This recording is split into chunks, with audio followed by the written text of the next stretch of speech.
Okay, this week we're going to start on page 167, and I'm actually going to do the lesson with you and the practice problems. And then you are going to do where it says the assessment on page 172. That's the part that you're going to do on your own. But we're going to start on 167 and go through the lesson of composite figures together.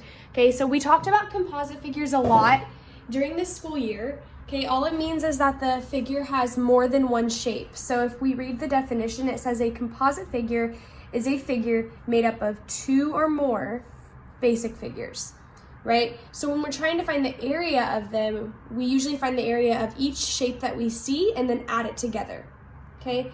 So for this part, this is guided instruction. We're gonna work through this problem and fill in the blanks down here. So it says, Melissa wants to replace the carpeting in her living room and dining room. How many square feet of carpeting does Melissa need to order? And it gives us this picture and we need to carpet the whole thing, okay? But if you look at this picture, if you draw a line right here, okay, then you have two rectangles, right? So that's what makes it a composite figure. Okay, so that's the first step. It says step 1, divide the figure into two rectangles. So I'm gonna draw my line right here, which divides it into two rectangles. Then it says to find the length and the width of each rectangle. Okay, so they labeled it A and B, so I'm gonna do the same thing. This is rectangle A, this is rectangle B. And I'm going to find the length and the width of each side. Okay, so of each rectangle. So the length of this rectangle here is 18, right? It's 18 over here, it's 18 over here. And then the width is 11, right? This is already labeled for you. So we're gonna fill that in here. The length of rectangle A is 18 feet and the width is 11 feet, okay? The width of rectangle B, right? So we need to find the width of rectangle B. This part that I'm kind of shading in right here, this is the width, but it doesn't tell us what it is on the top or the bottom, right? But we do know that this whole part right here is 21. And we know this part is 11, right? So this whole thing is 21. This part's 11 because it's already taking up here. So if I subtract the two numbers, 21 minus 11, it should leave me with the width of this rectangle. So the width of rectangle B would be 10 feet. Now I need to find the width. The length of the rectangle, it doesn't give it to me either, so that's this side right here. I need to find how much this is. Okay, so how would we do that? How would we find the missing side? If we know this whole thing is 18, but we only want to know what this part is, how would we find that? We would subtract 6 from 18, right? Because we have 6 here. The whole thing is 18. We want to know what's left over. So we're going to subtract, and we get 12. Okay, so now we have all of our parts labeled. That's always the first step when we're finding the area of a composite figure, is to label all of our sides so we know our dimensions. Okay, so now it says to find the area of each rectangle. So how do you find the area of a rectangle? What's the formula? Length times width, right? So what is the length of rectangle A? 18. What's the width of rectangle A? 11, right? So I'm going to multiply 18 times 11. 8 times 1 is 8. 1 times 1 is 1. Add my 0.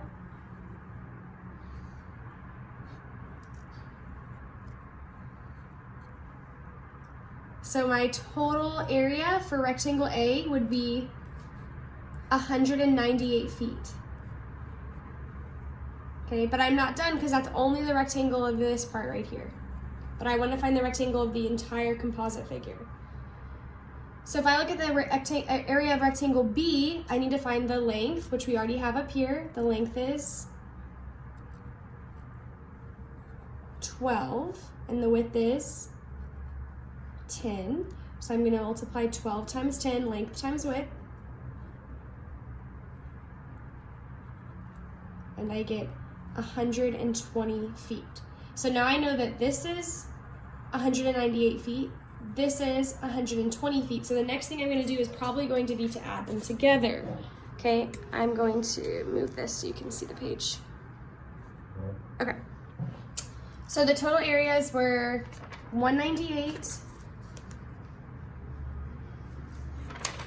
and 120. Okay, so when I add those two numbers together, I'm going to get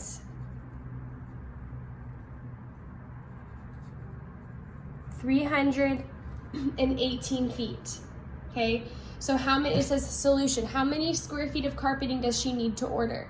She needs to order 318 feet of carpeting to cover the entire area.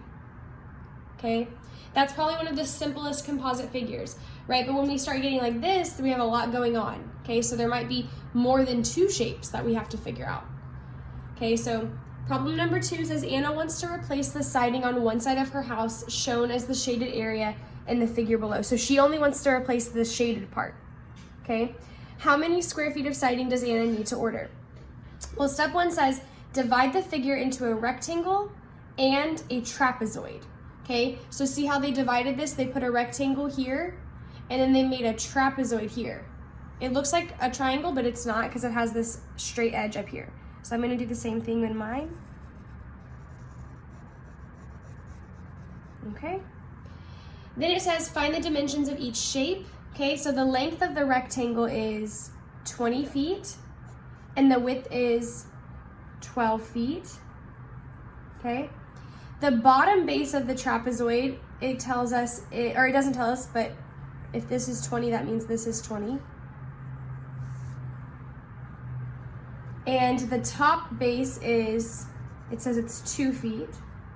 And the height of the trapezoid, so we need to know this part right here, the height of the trapezoid, and we know this whole thing is 18, and we know this much of it is 12. So I'm going to subtract 18 minus 12, which gives me a height of the trapezoid being 6. Okay, so all I did here was I just took my shape, I divided it into 2 smaller shapes, and I found the dimensions. Okay, so we're gonna move on to step 2. Step 2 says find the area of each shape. Okay, so the area of the rectangle, I do length times width. The length of the rectangle we found was 20, and the width of the rectangle was 12. So if I'm gonna find the area, all I'm doing for rectangle is multiplying. That's a formula. Length times width, 20 times 12. So if I multiply 20 times 12, 0 times 0 is 0. 4, bring down your 0. I get 240 feet. Okay, that's just for the rectangle though. Now I want to find the trapezoid, and it gives me my trapezoid formula, which is a little bit long, but all we need to do is plug in our numbers, right? So we have 1/2, base 1, so we found that the bottom base was 20 feet, plus base 2, we found the top base was 2 feet. This is all coming from this page over here. We already wrote down these numbers, times the height, and the height was 6. Okay, so I got to do this in order, so I want to do my parentheses first. So I'm going to rewrite my problem.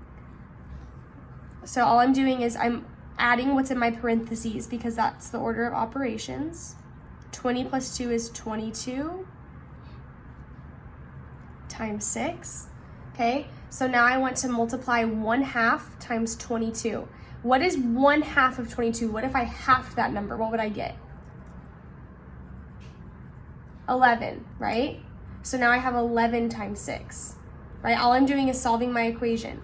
11 times 6 is 66. So my area of the trapezoid was 66 feet, okay? Now it says, because if you look back at our picture, see this part on the inside, right?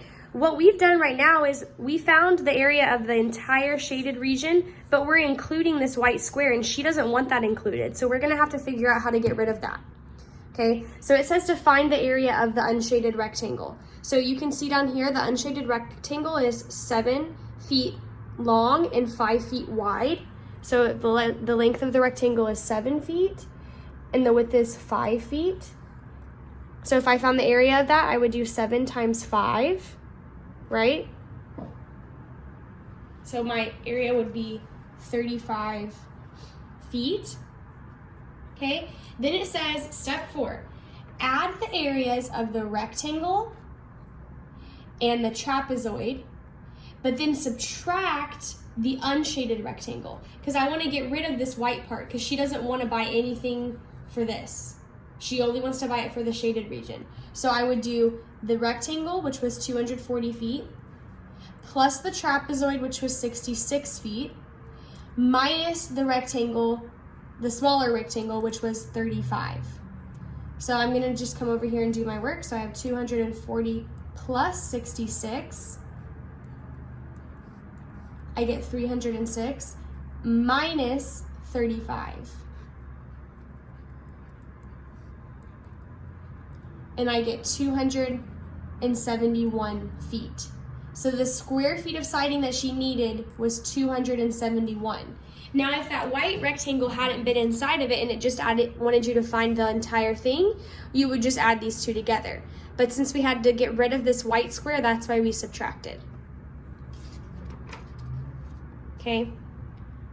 So we're gonna skip this page, this critical thinking page. You're welcome to do this on your own. And then we're gonna go on to the practice problems, but I'm gonna do that on the next video so that this video isn't super long.